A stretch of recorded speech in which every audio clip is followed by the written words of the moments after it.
What's up, guys? It is high drama here at the DraftKings Sports Betting National Championship. I'm Matt Brown alongside Brett Collson and Matt Perrault. Guys, we are sitting here as this first game of the day is counting down the final seconds, ticking down 10, 9, 8, 7, 6, 5, 4. There are people who need their bets scored so that they're able to place bets again in the second game. This is crazy. This is madness. This is a strategy that we really didn't even consider or something coming into this, that if you locked up all your money in the first game, and for whatever reason, Brett, you brought up a great point, that had this gone to overtime, man, decisions will have to be made. Yeah, you'd have to cash out and get worse odds on your obviously a winner. The guy who's we've got.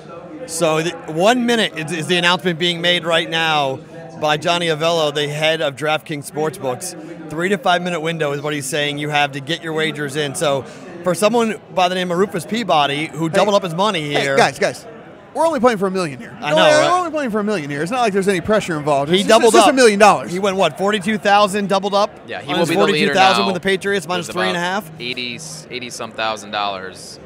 And he has one big 2 minute call to make right now.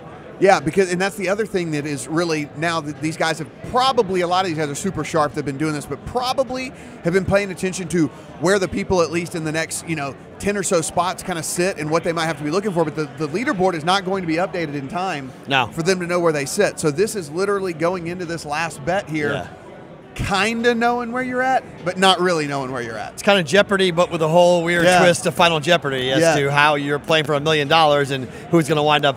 Because also the strategy of saying, okay, you have to go with your best instinct here. Not necessarily, I'm going to stay pat. You could do that, I guess. You could not wager anything, but you had to have had $2,000 in play. Clearly, most of these guys already had more than $2,000 in play today. But you don't know, in terms of the margin, you don't know what may happen. If a guy who's, chasing you down by 10,000, he may go all in with 60,000. You may need to go all in. So, Brett, you've been following this real close. You've got the things in front of you. You've been kind of seeing how this sits.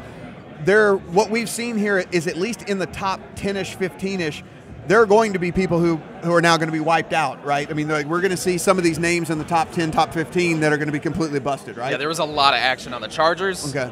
So, I mean, we talked about it. All those guys are going to drop all the way down. You've got some guys are going to kind of sneak up who had action, like in-game action on the Chargers in-game, and some guys who had action on like a Sony Michel prop who are going to have that attached to something in the next game. So and I think that's one of the strategies here with this too that we're kind of seeing start to play out is, as this moved into what we saw today was much, much more in-game action than we saw the first 2 days here. I mean, we're seeing massive, massive bets on the in-game. And as you mentioned, there was one guy who fired, 5 different times on the Chargers in-game, but once the number had gotten so bloated, had gotten so inflated, and that's gonna shoot him up the leaderboard here. Yeah, absolutely. And at the same token, a guy who in-game bet on the Patriots, same kind of thing. He bet $30,000 on the Patriots, and he's gone. Like, he's just You can hear it cranking up behind us here. You can see the guys are on the field. This is literally about to happen. Matt, you're sitting there. You got 3 minutes to fire at this thing. I mean, I can only assume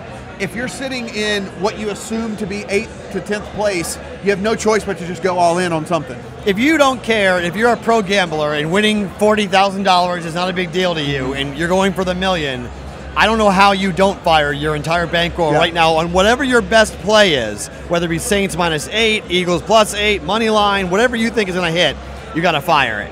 We have had a change of the leader now. Yeah, as these bets are being paid off right now, we do have a new leader, Moneyline Mikey. I don't know what he hit. Yeah, I can't really see what he hit.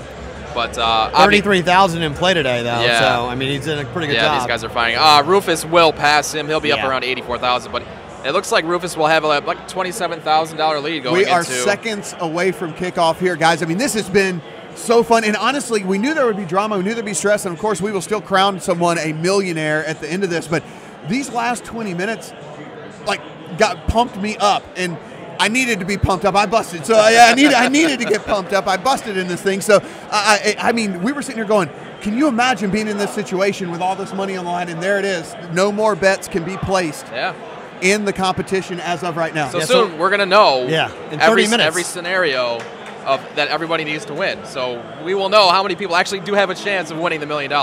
I mean, realistically, though, I mean, you look at if you're even $24,000, you're still alive. Yes. Oh, absolutely. Depending on what you wager and what you play, I mean, if you do something a crazy $24,000 parlay here in this game, or a player prop / whatever. Well, we saw. I mean, we saw this, that the money line on the Eagles at DraftKings Sportsbook specifically, compared to other books across the country, was much depressed, and it was because what we thought, that there were going to be people who were chasing, and really, really big bets were coming in on that money line there, because that was one of the best ways to get plus money, and the best way to make up ground.